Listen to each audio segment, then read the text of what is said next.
Look at this nail, it's all trimmed at home, and the front end is cut very cleanly. Then look at this nail, right, it's arching into the flesh. So, it's okay if you trim it yourself, but after you finish, you must clean this part of the nail inside thoroughly.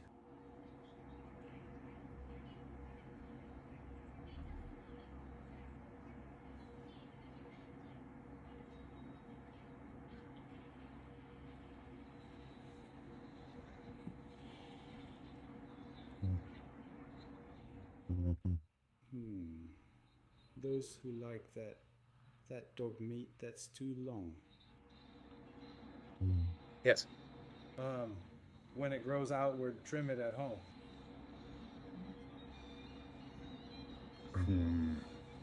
Just trim off that pointy part.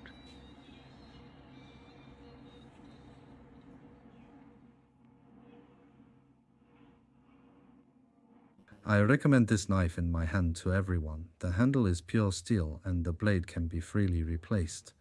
The key is not to wait until both sides have grown flesh and are swollen before using this knife to fix it yourself. You must check for any sharp edges while trimming your nails and remove them in advance. Traditional nail clippers can't reach in. Do you see? Friends in need can click on the little red book below to purchase.